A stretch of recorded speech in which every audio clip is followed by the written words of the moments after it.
Back to my channel. ഇന്ന് നമ്മൾ discuss ചെയ്യാൻ പോകുന്നത് അറേസ് എന്ന ചാപ്റ്ററിലെ പ്രീവിയസ് ഇയർ ക്വസ്റ്റ്യൻസും ആൻസേഴ്സും ആണ്. First question, write a C++ statement to declare an array with size 25 to accept the name of a student. ഒരു സ്റ്റുഡൻറ്റിൻ്റെ നെയിം സ്റ്റോർ ചെയ്യാനുള്ള ഒരു അറേ ക്രിയേറ്റ് ചെയ്യുക. സൈസ് 25 ആണ് നമുക്ക് തന്നിട്ടുണ്ട്. സോ അതിൻ്റെ ആൻസർ വരുന്നത് ഇങ്ങനെയാണ്: ക്യാർ space name of 25 semicolon. So ഇവിടെ ക്യാരക്ടർ എന്ന് പറഞ്ഞത് എന്താണ്? സ്റ്റുഡൻറ്റിൻ്റെ നെയിമാണ് നമുക്ക് സ്റ്റോർ ചെയ്യേണ്ടത്. അതുകൊണ്ടാണ് ക്യാർ എന്ന് പറയുന്ന ഡാറ്റ ടൈപ്പ് യൂസ് ചെയ്തത്. ഇപ്പോൾ അറേയുടെ നെയിം ഞാൻ നെയിം എന്ന് തന്നെ കൊടുത്തിരിക്കുന്നത്, സൈസ് 25. സോ ഇതാണ് ഇതിൻ്റെ declaration. Next question, write C++ initialization statement to initialize an integer array name mark with values 70, 80, 85 and 90. ഈ 70, 80, 85, 90 വാല്യൂസ് ആയിട്ടുള്ള മാർക്ക് എന്ന് പറയുന്ന ഒരു അറേ, ഇൻറ്റിജർ അറേ ക്രിയേറ്റ് ചെയ്യുക. അതാണ് നമ്മുടെ ക്വസ്റ്റ്യൻ. സോ ഒരു 2 മാർക്സിൻ്റെ ക്വസ്റ്റ്യൻ ആണ് 2017. സോ ഇതിൻ്റെ ആൻസർ രണ്ട് രീതിയിൽ നമുക്ക് എഴുതാം. ഫസ്റ്റ് മെത്തേഡ് എന്ന് പറയുന്നത് ഇൻറ്റ് മാർക്ക് ഓഫ് 4, അതായത് 70, 80, 85, 90 എന്ന് പറയുമ്പോൾ 4 എലമെൻറ്റ്സ് ആണുള്ളത്. സോ 4 എലമെൻറ്റ്സിൻ്റെ സൈസ് ബ്രാക്കറ്റിനകത്ത് കൊടുത്ത് ബ്രാക്കറ്റിൻ്റെ അകത്ത് വാല്യൂസ് കൊടുത്ത് എഴുതാം. അല്ലെങ്കിൽ രണ്ടാമത്തെ മെത്തേഡ് എന്ന് പറയുന്നത് ഇൻറ്റ് മാർക്ക് ഓഫ്, അതായത് സൈസ് സ്പെസിഫൈ ചെയ്യാതെ തന്നെ നമുക്ക് ബ്രാക്കറ്റിൻ്റെ അകത്ത് വാല്യൂസ് കൊടുക്കുക, ഫോളോഡ് ബൈ സെമിക്കോളൻ. സോ ഈ രണ്ട് രീതിയിൽ നമുക്ക് ഡിക്ലെയർ ചെയ്യാം. സോ ഡിക്ലെയർ ചെയ്യേണ്ട സമയത്ത് ഡാറ്റ ടൈപ്പ് എഴുതുക. അറേ നെയിം പ്രത്യേകം ശ്രദ്ധിക്കേണ്ടത്, ഈ ക്വസ്റ്റ്യനിൽ array name capital letter mark എന്നാണ് തന്നിരിക്കുന്നത്. സോ അത് തന്നെ അറേ നെയിമായിട്ട് എഴുതുക. പിന്നെ സെമിക്കോളനും ഉറപ്പായിട്ട് എഴുതാൻ ശ്രദ്ധിക്കുക. Next question, how memory is allocated for a float array. Float അറേയിലേക്ക് മെമ്മറി എങ്ങനെയാണ് അലോക്കേറ്റ് ചെയ്യുന്നത്? സോ നമ്മൾ ഇൻറ്റിൻ്റെ നമ്മുടെ ടെക്സ്റ്റ് ബുക്കിൽ ഒരു എക്സാമ്പിൾ കൊടുത്തിട്ടുണ്ട്. സെയിം എക്സാമ്പിൾ വെച്ചിട്ട് തന്നെ നമുക്ക് ഫ്ലോട്ടിൻ്റെയും എക്സാമ്പിൾ എഴുതാവുന്നതാണ്. Size of each element in the float array is 4 byte. അതായത് ഫ്ലോട്ട് അറേയിലെ ഓരോ എലമെൻറ്റിൻ്റെ സൈസ് എന്ന് പറയുന്നത് 4 byte ആണ്. അപ്പോൾ നമുക്ക് നമ്മുടെ ടെക്സ്റ്റിൽ നം വെച്ച് ഒരു ഇനിഷ്യൽ അറേയുടെ സൈസ് അല്ലെങ്കിൽ ഇനിഷ്യൽ അറേ എലമെൻറ്റ് സ്റ്റാർട്ട് ചെയ്യുന്നത് 1000 എന്ന് പറയുന്ന ലൊക്കേഷനിലാണ്. അടുത്തത് 1001. അപ്പോൾ 1000 തുടങ്ങി 1003 വരെ ഫസ്റ്റ് എലമെൻറ്റ്, ദെൻ 1004 തുടങ്ങി അടുത്ത 4 byte നെക്സ്റ്റ് എലമെൻറ്റ്. സോ ആ രീതിയിലാണ് ഫ്ലോട്ടിൻ്റെയും മെമ്മറി അലോക്കേഷൻ പോകുന്നത്. അതായത് ഇൻറ്റിജർ അറേയുടെ പോലെ തന്നെയാണ് ഫ്ലോട്ടിൻ്റെ മെമ്മറി അലോക്കേഷൻ പോകുന്നത്. കാരണം രണ്ടിൻ്റെയും എലമെൻറ്റിൻ്റെ സൈസ് 4 byte ആണ്. ഓക്കെ, അപ്പോൾ അതാണ് ഇവിടെ ആൻസർ ആയിട്ട് വരുന്നത്. സോ ഇത് 2 മാർക്സിൻ്റെ ആണ്. അപ്പോൾ വേണമെങ്കിൽ നമുക്ക് അതിൻ്റെ ഇക്വേഷനും കൂടി കൊടുത്തിട്ടുണ്ട്, ടോട്ടൽ ബൈറ്റ്സ് എങ്ങനെയാണ് കാൽക്കുലേറ്റ് ചെയ്യുന്നത്. സോ ആ ഒരു ഇക്വേഷനും കൂടി എഴുതിയാൽ ഈ ആൻസർ കറക്റ്റ് ആവും.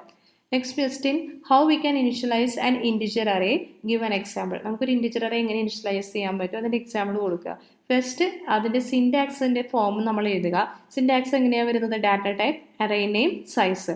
സോ ഇത് ഡാറ്റ ടൈപ്പ് എന്ന് പറയുന്നത് type of data, array name നമ്മൾ കൊടുക്കുന്ന നെയിം, സൈസ് എന്ന് പറയുന്നത് അറേയുടെ സൈസ് സൂചിപ്പിക്കുന്ന ഒരു പോസിറ്റീവ് ഇൻറ്റിജറാണ് സൈസ് എന്ന് പറയുന്നത്. സോ ഇതൊക്കെ എക്സാമ്പിൾ ജസ്റ്റ് ഒരു 1 മാർക്കിൽ ഡിഫൈൻ ചെയ്ത് എഴുതുക. Here data type is integer. Then example പറയുന്നത്, ഞാനൊരു എക്സാമ്പിൾ കൊടുത്തിരിക്കുന്നത് ഇൻറ്റ് നം ഓഫ് 20. സോ ഇതിൽ ഡാറ്റ ടൈപ്പ് ഇൻറ്റ് ആണ്, നം ആണ് അറേ നെയിം, ദെൻ 20 എന്ന് പറയുന്നതാണ് സൈസ്.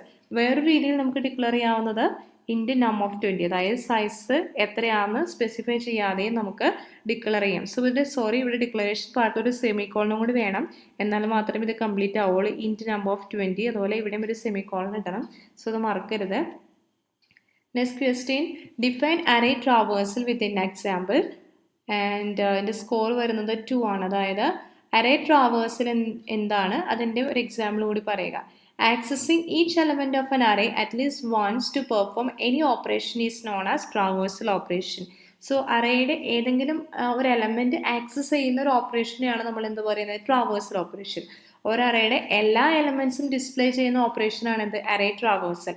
സോ അതിൻ്റെ എക്സാമ്പിൾ നമ്മുടെ ടെക്സ്റ്റിൽ കൊടുത്തിട്ടുണ്ട്. ഒരു വവേഴ്സിൻ്റെ ഡിസ്പ്ലേ ചെയ്യാനുള്ള എക്സാമ്പിൾ ടെക്സ്റ്റിൽ കൊടുത്തിട്ടുണ്ട്. അല്ലെങ്കിൽ നിങ്ങൾക്ക് തന്നെ സ്വന്തമായിട്ട് ഒരു അറേയിലേക്ക് എലമെൻറ്റ്സ് ഇടുക, അറേയിൽ നിന്ന് എലമെൻറ്റ്സ് റിട്രീവ് ചെയ്യുന്ന അല്ലെങ്കിൽ അറേയിൽ നിന്ന് ഓരോ എലമെൻറ്റ്സും ഡിസ്പ്ലേ ചെയ്യുന്ന ഒരു പ്രോഗ്രാം എല്ലാം ഒരു അറേ ട്രാവേഴ്സലിൻ്റെ പ്രോഗ്രാമായിട്ട് ഇടാം. അതായത് അറേയിൽ നിന്ന് നമ്മൾ എലമെൻറ്റ്സ് എടുക്കുന്നതിനെയാണ്, അല്ലെങ്കിൽ ഓരോ പ്രാവശ്യം ലൂപ്പ് എക്സിക്യൂട്ട് ചെയ്ത് ഓരോ എലമെൻറ്റ് ബൈ എലമെൻറ്റ് നമ്മൾ എടുക്കുന്നതിനെയാണ് ട്രാവേഴ്സൽ ഓപ്പറേഷൻ എന്ന് പറയുന്നത്. സോ അതിനനുസരിച്ച് നിങ്ങൾക്ക് എക്സാമ്പിൾ എഴുതാം, അല്ലെങ്കിൽ ടെക്സ്റ്റ് ബുക്കിൽ സെയിം എക്സാമ്പിൾ തന്നെ പഠിക്കാവുന്നതാണ്. Next question, define an array, give an example of an integer array declaration. An array is a collection of elements of the same type placed in continuous memory locations. So continuous memory locationൽ place ചെയ്തിരിക്കുന്ന similar ആയിട്ടുള്ള എലമെൻറ്റ്സിൻ്റെ കളക്ഷനെയാണ് നമ്മൾ എന്ത് പറയുന്നത്? array എന്ന് പറയുന്നത്. So integer array declaration നേരത്തെ പറഞ്ഞ പോലെ തന്നെ int number of 20 followed by semicolon എന്ന് പറയുന്നത് ഇൻഡിജുവൽ ഡിക്ലറേഷൻ്റെ ഒരു എക്സാമ്പിളാണ്. സോ നേരത്തെ ഞാൻ പറഞ്ഞായിരുന്നു, അത് തന്നെയാണ് അത് എഴുതേണ്ടത്. Next question, consider the following C++ code. char text of 20, scene of text, c out of text. So if the input string is computer programming, what will be the output and justify your answer എന്നാണ് ഈ question complete ആയിട്ട് വരുന്നത്. അതായത് നമ്മൾ ഇൻപുട്ടായിട്ട് കൊടുക്കുന്നത് computer programming എന്നാണ്. So നമുക്ക് എന്തായിരിക്കും ഔട്ട്പുട്ട് കിട്ടുന്നത്? സോ നമുക്കറിയാം ഈ പ്രോഗ്രാമിൻ്റെ കോഡ് എങ്ങനെയാണ് വരുന്നത്. char text of 20, നമ്മൾ കൊടുക്കുന്ന ഇൻപുട്ട് സ്റ്റോർ ചെയ്യാൻ ക്യാരക്ടർ ഡാറ്റ ടൈപ്പ് ആയിട്ടുള്ള ടെക്സ്റ്റ് എന്ന് പറയുന്ന 20 സൈസ് ആയിട്ടുള്ള ഒരു അറേ ക്രിയേറ്റ് ചെയ്തിട്ടുണ്ട്. ദെൻ സീൻ ഓഫ് ടെക്സ്റ്റ് നമ്മൾ ഇൻപുട്ട് ചെയ്ത് കൊടുക്കുന്നത് ചെയ്യുന്നത്. പക്ഷേ ഇവിടെ എന്താ ശ്രദ്ധിക്കേണ്ടത്? സി ഇൻ ആണ് നമ്മൾ കൊടുത്തിരിക്കുന്നത്. സോ അതുകൊണ്ട് തന്നെ കമ്പ്യൂട്ടർ പ്രോഗ്രാമിങ്ങിൻ്റെ കമ്പ്യൂട്ടർ എന്ന് പറയുന്ന ആദ്യത്തെ വേർഡ് മാത്രമേ ടെക്സ്റ്റ് എന്ന് പറയുന്ന അറേയിലേക്ക് ക്രിയേറ്റ് ആവുകയുള്ളൂ, അല്ലെങ്കിൽ സേവ് ആവുകയുള്ളൂ. കാരണം കമ്പ്യൂട്ടർ കഴിഞ്ഞിട്ട് വരുന്ന ഒരു വൈറ്റ് സ്പേസ് സീൻ ഉപയോഗിച്ച് റീഡ് ആവില്ല. അപ്പോൾ കമ്പ്യൂട്ടർ കഴിഞ്ഞിട്ടുള്ളത് അറേ അല്ലെങ്കിൽ നമ്മൾ കൊടുക്കുന്ന സ്ട്രിങ്ങിൻ്റെ എൻഡ് ആണ് എന്നാണ് ഇവിടെ മനസ്സിലാക്കുന്നത്. സോ ഔട്ട്പുട്ട് എന്ന് പറയുന്നത് കമ്പ്യൂട്ടർ ആണ്. The white space after computer is treated as the ഡീലിമിറ്റർ, so only the first data is saved. അപ്പോൾ അതുകൊണ്ട് നമുക്ക് കമ്പ്യൂട്ടർ എന്ന് പറയുന്ന ഡാറ്റ മാത്രമേ സേവ് ആവുകയുള്ളൂ. സോ ഈ ഒരു ക്വസ്റ്റിൻ്റെ സ്ഥാനത്ത് സി ഇൻ ടെക്സ്റ്റിന് പകരം ഗെറ്റ്സ് ഓഫ് ടെക്സ്റ്റ് എന്നാണെങ്കിൽ നമുക്ക് കമ്പ്യൂട്ടർ പ്രോഗ്രാമിംഗ് എന്ന് പറയുന്ന ഫുൾ ഔട്ട്പുട്ട് കിട്ടും. സോ ഇത് സെയിം മായാമോഹൻ എന്ന് പറയുന്ന ഒരു എക്സാമ്പിൾ വെച്ച് നമ്മുടെ ടെക്സ്റ്റിൽ കൊടുത്തിട്ടുണ്ട്. സോ ചിലവർ ജസ്റ്റ് വായിച്ചു വിടുന്ന പോർഷൻ ആയിരിക്കും. സോ പക്ഷേ ആ പോർഷനിൽ നിന്ന് ഒരു 2-3 തവണ ക്വസ്റ്റ്യൻസ് ചോദിച്ചിട്ടുണ്ട്. സോ അത് ശ്രദ്ധിക്കുക. Next question, write a C++ program to input 10 numbers in an integer array and find the sum of numbers which are exact multiples of 5. So ഈ ഒരു ക്വസ്റ്റ്യൻ ഞാൻ കഴിഞ്ഞ പ്രാവശ്യം അപ്ലോഡ് ചെയ്ത വീഡിയോയിലുണ്ട്. സോ ആ വീഡിയോ കാണാത്തവർ, ഡൗട്ട്സ് ഉള്ളവർ പോയി കാണുക. ഈ പ്രോഗ്രാം എങ്ങനെയാണ് ചെയ്യുന്നതെന്ന് അറിയാം. Next question, consider the following C++ code. താഴെ പറയുന്ന C++ കോഡ് കൺസിഡർ ചെയ്യുക. ഫസ്റ്റ് എ എന്ന് പറയുന്ന പാട്ടിൽ നൽകിയിരിക്കുന്നത് ഇങ്ങനെയാണ്: char name of 20, scene of name, c out name. So നമ്മളോട് പറഞ്ഞിരിക്കുന്നത് ഔട്ട്പുട്ട് എന്തായിരിക്കും. ഈ കൊടുക്കുന്ന ഇൻപുട്ട് ന്യൂഡൽഹി എന്നാണെങ്കിൽ നമുക്ക് കിട്ടുന്ന ഔട്ട്പുട്ട് എന്തായിരിക്കും. സോ നേരത്തെ നമ്മൾ കണ്ട സെയിം പാറ്റേണിലുള്ള ക്വസ്റ്റ്യൻ തന്നെയാണ്. ഇവിടെ നെയിം എന്ന് പറയുന്ന ക്യാരക്ടർ ഡാറ്റ ടൈപ്പ് ആയിട്ടുള്ള സൈസ് 20 ആയിട്ടുള്ള അറേയാണ് നമ്മൾ ഡിക്ലെയർ ചെയ്തിരിക്കുന്നത്. സോ ഇൻപുട്ടായിട്ട് കൊടുക്കുന്നത് ന്യൂ ഡൽഹി ആണ്, പക്ഷേ സീൻ എന്നാണ് കൊടുത്തിരിക്കുന്നത്. അതുകൊണ്ട് നമുക്ക് ഔട്ട്പുട്ട് വരുന്നത് എപ്പോഴും ന്യൂ ഡൽഹി എന്ന് ഫുള്ള് വരത്തില്ല, ന്യൂ എന്ന് പറയുന്ന ഫസ്റ്റ് ഡാറ്റ മാത്രമേ വരത്തുള്ളൂ. So output is new. The white space after new is treated as delimited. Same answer തന്നെയാണ് ഇവിടെയും വരുന്നത്. So only the first data is served into the array name. Okay, second part, char name of 20, gets of name, c out name. So ഇവിടെ നമുക്ക് എന്തായിരിക്കും output വരുന്നത്? New Delhi എന്ന് പറയുന്ന complete output തന്നെ കിട്ടും. കാരണം ഗെറ്റ്സ് എന്ന് പറയുന്നതാണ് ഇവിടെ ഉപയോഗിച്ചിരിക്കുന്നത്. അതുകൊണ്ട് എൻറ്റയർ നമ്മൾ കൊടുത്തിരിക്കുന്ന സ്ട്രിങ് കംപ്ലീറ്റ്ലി നമുക്ക് നമ്മുടെ അറേയിലേക്ക് സേവ് ചെയ്യാൻ കഴിയും. കാരണം ഗെറ്റ്സ് ഉപയോഗിച്ച് ചെയ്യുന്ന സമയത്ത്, അല്ലെങ്കിൽ ഗെറ്റ്സ് ഉപയോഗിച്ച് നമ്മൾ സ്ട്രിങ് ഇൻപുട്ട് ചെയ്യുന്ന സമയത്ത് ഈ വൈറ്റ് സ്പേസും ഗെറ്റ്സ് ഉപയോഗിച്ച് റീഡ് ചെയ്യാൻ സാധിക്കും. സോ എത്ര സ്ട്രിങ്ങിൻ്റെ ലെങ്ത് എത്രയുണ്ടെങ്കിലും അതെല്ലാം ഗെറ്റ്സ് എന്ന് പറയുന്ന ഫംഗ്ഷൻ ഉപയോഗിച്ച് നമുക്ക് റീഡ് ചെയ്യാൻ കഴിയും. Next question, consider the following C++ code. int main, char str of 20, cout enter a string, scene string puts str, return 0. Write the value of a string if string hello world is input to the code. അതായത് hello world എന്ന് പറയുന്നതാണ് നമ്മൾ ഇൻപുട്ടായിട്ട് കൊടുത്തിട്ടുണ്ടെങ്കിൽ നമുക്ക് കിട്ടുന്ന output എന്തായിരിക്കും? നിങ്ങളുടെ answer justify ചെയ്യുക. ഇപ്പോൾ ഹലോ വേൾഡ് എന്ന് പറയുന്ന വേർഡാണ് നമ്മൾ ഇൻപുട്ടായിട്ട് കൊടുത്തിരിക്കുന്നത്. പക്ഷേ ഇവിടെ ശ്രദ്ധിക്കുക, നേരത്തെ പറഞ്ഞതുപോലെ തന്നെ C out enter A string എന്ന് പറയുമ്പോൾ നമ്മൾ എൻ്റർ ചെയ്ത് കൊടുക്കുന്നുണ്ട്. പക്ഷേ റീഡ് ചെയ്യാനായിട്ട് നമ്മൾ ഉപയോഗിച്ചിരിക്കുന്നത് സി ഇൻ ആണ്. അപ്പോൾ സി ഇൻ ആയതുകൊണ്ട് തന്നെ വൈറ്റ് സ്പേസ് റീഡ് ചെയ്യത്തില്ല. അപ്പോൾ അതുകൊണ്ട് നമുക്ക് കിട്ടുന്നത് നമ്മൾ കൊടുത്ത ക്വസ്റ്റിൻ്റെ ആദ്യത്തെ ഭാഗം ഹലോ എന്ന് പറയുന്ന പാർട്ട് മാത്രമേ നമുക്കിവിടെ ഡിസ്പ്ലേ ചെയ്ത് കിട്ടുന്നുള്ളൂ. പ്രത്യേകം ശ്രദ്ധിക്കുക, ഔട്ട്പുട്ട് എപ്പോഴും ക്യാപിറ്റൽ ലെറ്റേഴ്സിലായിരിക്കണം നിങ്ങൾ എഴുതേണ്ടത്. കാരണം ഇൻപുട്ടായിട്ട് കൊടുക്കുന്ന ഏത് കേസാണോ അത് തന്നെയല്ലേ നമുക്ക് ഔട്ട്പുട്ട് കിട്ടുന്നത്. അതുപോലെ തന്നെ കൊടുക്കുക. Next question, write the amount of memory allocated four storing the array STR. ഈ STR എന്ന് പറയുന്ന അറേ സ്റ്റോർ ചെയ്യാനായിട്ട് എത്ര മെമ്മറിയാണ് ആവശ്യമായിട്ട് വരിക? സോ നമുക്കറിയാം, ആദ്യം ആദ്യത്തെ 5 പറയുന്ന ലെറ്റർ മാത്രമേ ഇവിടെ സേവ് ആവുന്നുള്ളൂ. സോ ഹലോ എന്ന ലെറ്ററിൽ ടോട്ടൽ എത്ര ബൈറ്റ് 1 2 3 4 5. സോ 5 മെമ്മറി ലൊക്കേഷൻ ആണ് ഇത് സേവ് ചെയ്യാൻ ആവശ്യമായിട്ട് വരുന്നത്. പ്ലസ് നമുക്കറിയാം ഒരു സ്ട്രിങ് സേവ് ചെയ്യുമ്പോൾ ആ സ്ട്രിങ്ങിൻ്റെ അവസാനം ഒരു നൾ ക്യാരക്ടർ വെച്ചാണ് റീപ്ലേസ് ചെയ്തിരിക്കുന്നത്.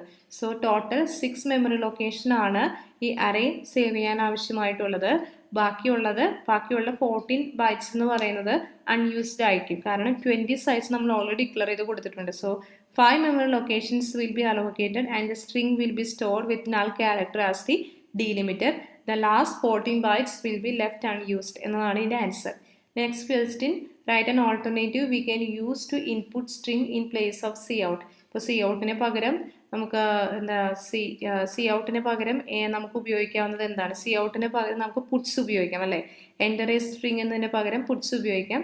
സോ അതിൻ്റെ സിൻടാക്സ് ഇതാണ്. പുട്സ് ബ്രാക്കറ്റിനകത്ത് വേണം നിങ്ങൾ എന്ത് ചെയ്യുന്നത്? എൻ്റർ എ സ്ട്രിംഗ്, ബ്രാക്കറ്റിൻ്റെ അകത്ത് ഡബിൾ കോട്ട്സിൻ്റെ അകത്തായിട്ട് വേണം എൻ്റർ എ സ്ട്രിംഗ് എന്ന് എഴുതാൻ. സോ ഈ ഹലോ വേൾഡിൻ്റെ എക്സാമ്പിൾ അടുത്തൊരു ഈ ഒരു ഇതിൽ കൊടുത്തിട്ടുണ്ട്. നിങ്ങൾ സി ഇൻ ഉപയോഗിച്ചിട്ട് റീഡ് ചെയ്യുന്നത് കൊണ്ടാണ് ആദ്യത്തെ 5 വേർഡ്സ് മാത്രമേ ഇൻപുട്ട് ആകുന്നത്. അതേസമയം ഗെറ്റ്സ് ഉപയോഗിച്ചിട്ടാണ് റീഡ് ആവുന്നതെങ്കിൽ ഹലോ വേൾഡ് എന്ന് പറയുന്ന എൻ്റെ സ്ട്രിങ്ങും ഇവിടെ ഇൻപുട്ട് ആവുന്നുണ്ട്. അതിനുശേഷം ഒരു നൾ ക്യാരക്ടറും പ്ലേസ് ആവുന്നുണ്ട്. സോ ഈ ഒരു ഫിഗർ ഓർത്തിരിക്കുക. നിങ്ങൾക്ക് ക്വസ്റ്റ്യൻ കൃത്യമായിട്ട് വായിക്കുക, അതിനനുസരിച്ച് തന്നെ ആൻസർ ചെയ്യുക. ചില കുട്ടികൾ ഈ ഒരു ക്വസ്റ്റ്യൻ ചെയ്യുന്ന സമയത്ത് ആദ്യത്തെ ക്വസ്റ്റ്യൻ ആൻസർ ചെയ്യുന്നത് ഹലോ എന്നായിരിക്കും. സെക്കൻഡ് ക്വസ്റ്റ്യന് മെമ്മറി എത്ര അലോക്കേറ്റ് ചെയ്യണമെന്ന് എഴുതുമ്പോൾ ഹലോ വേൾഡ് എന്ന് പറയുന്ന ടോട്ടൽ മെമ്മറി 12 വേർഡ്സ് ഉണ്ട്, +1 ഫോർ നൾ ക്യാരക്ടർ, അങ്ങനെ ആൻസർ ചെയ്യരുത്. ക്വസ്റ്റ്യൻ എന്താ ചോദിച്ചിരിക്കുന്നത്? Amount of memory allocated for storing array string. Array STRന് എത്ര മെമ്മറി അലോക്കേറ്റ് ചെയ്യും? 20 മെമ്മറി ടോട്ടൽ വേണമെങ്കിൽ പോലും ഈ പ്രോഗ്രാം റൺ ചെയ്യുന്ന സമയത്ത് STRലേക്ക് ആദ്യത്തെ 5 ലെറ്റേഴ്സ് മാത്രമേ ഇൻപുട്ടായിട്ട് പോകുന്നുള്ളൂ. സോ അതനുസരിച്ചിട്ട് വേണം നമ്മൾ ആൻസർ ചെയ്യാനായിട്ട്. Okay, next question, write a C++ program to accept a string and find its length without using built-in function. Use a character array to store the string. അതായത് ഒരു ക്യാരക്ടർ array ഉപയോഗിച്ച് ഒരു string store ചെയ്യുക, അതിനുശേഷം ആ സ്ട്രിങ്ങിൻ്റെ length കണ്ടുപിടിക്കാനുള്ള പ്രോഗ്രാമാണ്. അതായത് ബിൽറ്റ് ഇൻ ഫങ്ഷൻസ് ഒന്നും യൂസ് ചെയ്യാതെ തന്നെ ആ സ്ട്രിങ്ങിൻ്റെ ലെങ്ത് കണ്ടുപിടിക്കുക. സോ 2016 ക്വസ്റ്റ്യൻ ആണ്, 5 മാർക്സിൻ്റെ. സോ ഇതാണ് ആ പ്രോഗ്രാം. ഫസ്റ്റ് നമ്മൾ ഹെഡർ ഫയൽസ് എഴുതി, #include iostream.h, #include string, then using namespace std, then main function int main. അതിൻ്റെ അകത്ത് ഇൻപുട്ട് സ്ട്രിങ് സ്റ്റോർ ചെയ്യാനുള്ള ഒരു അറേ നമ്മൾ ക്രിയേറ്റ് ചെയ്തു. char str of 50 സൈസ് ആയിട്ടുള്ള ഒരു അറേ നമ്മളിവിടെ ക്രിയേറ്റ് ചെയ്തു.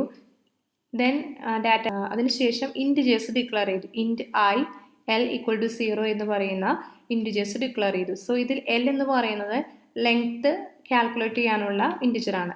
Next one, C out input a string. ഒരു സ്ട്രിങ് എന്ന് കമ്പ്യൂട്ടർ സ്ക്രീനിൽ ഡിസ്പ്ലേ ചെയ്യാനായിട്ട് C out input a string എന്ന് എഴുതി. Then get string, input read ചെയ്യാനായിട്ട് ഗെറ്റ് സ്ട്രിങ് എന്ന് പറയുന്ന ഫംഗ്ഷൻ എഴുതി. അതിന് ശേഷമാണ് ഇതാണ് നമ്മുടെ ലെങ്ത് കണ്ടുപിടിക്കാനുള്ള programme. for I = 0, str of I not equal to null character. നമുക്കറിയാം ഒരു സ്ട്രിങ്ങിൻ്റെ ഏറ്റവും അവസാനം, സോ ഈ ഒരു എക്സാമ്പിൾ പറഞ്ഞ പോലെ തന്നെ സ്ട്രിങ് സ്റ്റോർ ചെയ്ത് ഏറ്റവും അവസാനം ഒരു നൾ ക്യാരക്ടറാണ് പ്ലേസ് ചെയ്തിരിക്കുന്നത്. സോ ആ സ്ട്രിങ്ങിൻ്റെ നൾ ക്യാരക്ടർ ആകുന്നതിന് മുൻപ് വരെയുള്ള ലെറ്റേഴ്സിൻ്റെ കൗണ്ട് എടുക്കാനായിട്ടാണ് നമ്മൾ str of I not equal to null character എന്ന് കൊടുത്തിരിക്കുന്നത്. ദെൻ I++ എന്താ ചെയ്യുന്നത്? L++. അപ്പോൾ ഫസ്റ്റ് I = 0 ആവുന്ന കേസിൽ എന്ത് സംഭവിക്കും? ഇതിലേക്ക് പോവും. String I not equal to 0 ആണ്. എല്ലിൻ്റെ വാല്യൂ 0 ആയിരുന്നത് ആദ്യത്തെ ലൂപ്പ് എക്സിക്യൂട്ട് ചെയ്ത് കഴിയുമ്പോൾ എല്ലിൻ്റെ വാല്യൂ 1 ആവും. സെക്കൻഡ് ഐറ്ററേഷൻ വരുമ്പോൾ ഐയുടെ വാല്യൂ 1 ആവും. So string not equal to 0 ആണ്. സോ അഗെയിൻ ഇത് എക്സിക്യൂട്ട് ചെയ്യും, എല്ലിൻ്റെ വാല്യൂ 1 ആവും. സോ അങ്ങനെ ഓരോ ലൂപ്പ് എക്സിക്യൂട്ട് ചെയ്യും തോറും നമുക്ക് ഫൈനൽ എത്ര total number of characters in the string നമുക്ക് കിട്ടും. സോ അത് തന്നെയാണ് length of the string. So എക്സാമ്പിളായിട്ട് പറഞ്ഞാൽ അപ്പോൾ ഈ ഹലോ വേൾഡ് എന്ന് പറയുന്ന ഈ ഒരു സ്ട്രിങ്ങിൻ്റെ ലെങ്ത് എന്ന് പറയുന്നത് ഇതിലെ ക്യാരക്ടേഴ്സിൻ്റെ ലെങ്ത് തന്നെയാണ്. സോ ഫസ്റ്റ് ആ ഒരു ലൂപ്പ് എക്സിക്യൂട്ട് ചെയ്യുമ്പോൾ H എന്ന് പറയുന്ന ക്യാരക്ടറെ കൗണ്ട് ചെയ്യും. അടുത്ത പ്രാവശ്യം എക്സിക്യൂട്ട് ചെയ്യുമ്പോൾ E എന്ന് പറയുന്നത് കൗണ്ട് ചെയ്യും, L കൗണ്ട് ചെയ്യും. സോ അങ്ങനെ ഫൈനലി D വരെ കൗണ്ട് ചെയ്യും. സോ നൾ ക്യാരക്ടർ ആകുമ്പോൾ അത് കൗണ്ട് ചെയ്യത്തില്ല. സോ ടോട്ടൽ ഈ ലെങ്ത് എന്ന് പറയുന്നതാണ് എന്ത്? അതിൻ്റെ സ്ട്രിങ്ങിൻ്റെ ലെങ്ത് എന്ന് പറയുന്നത്. So finally the length of the string str എന്ന് പറയുന്നത് ഡിസ്പ്ലേ ചെയ്യും. സോ ഇതാണ് നമ്മുടെ പ്രോഗ്രാം. സോ നിങ്ങൾക്കിത് മനസ്സിലായെന്ന് വിശ്വസിക്കുന്നു. ഇനി 2-3 പ്രോഗ്രാംസ് കൂടി ഉണ്ട്. ഒരു അറേനെ സെക്കൻഡ് ലാർജസ്റ്റ് എലമെൻറ്റ് കാണാനുള്ള പ്രോഗ്രാം മുമ്പ് ചോദിച്ചിട്ടുണ്ട്. അതുപോലെ തന്നെ സം കാണാനുള്ള അറേയുടെ സം കാണാനുള്ള പ്രോഗ്രാം നിങ്ങൾക്ക് അറിയാം. അത് ഈവൻ പൊസിഷനിലുള്ള നമ്പേഴ്സിൻ്റെ സം കാണാനുള്ള പ്രോഗ്രാം, അതുപോലെ ഈവൻ നമ്പേഴ്സിൻ്റെ സം കാണാനുള്ള പ്രോഗ്രാം. ഇതെല്ലാം പ്രീവിയസ് ക്വസ്റ്റ്യൻ പേപ്പേഴ്സിൽ ചോദിച്ച ചോദ്യങ്ങളാണ്. സോ നിങ്ങൾക്ക് അതൊക്കെ ഓൾറെഡി പ്രോഗ്രാം അറിയാമെന്ന് വിശ്വസിക്കുന്നു. ഇൻ കേസ് എന്തെങ്കിലും അങ്ങനെയുള്ള പ്രോഗ്രാംസിൽ ഡൗട്ട്സ് ഉണ്ടെങ്കിൽ താഴെ കമൻറ്റ് ചെയ്യുക. സോ നിങ്ങൾക്ക് ഈ വീഡിയോ ഇഷ്ടപ്പെട്ടാൽ നിങ്ങളുടെ ഫ്രണ്ട്സിനും ഷെയർ ചെയ്യുക. അതോടൊപ്പം ഈ ചാനൽ സബ്സ്ക്രൈബ് ചെയ്യുക. Thank you for watching.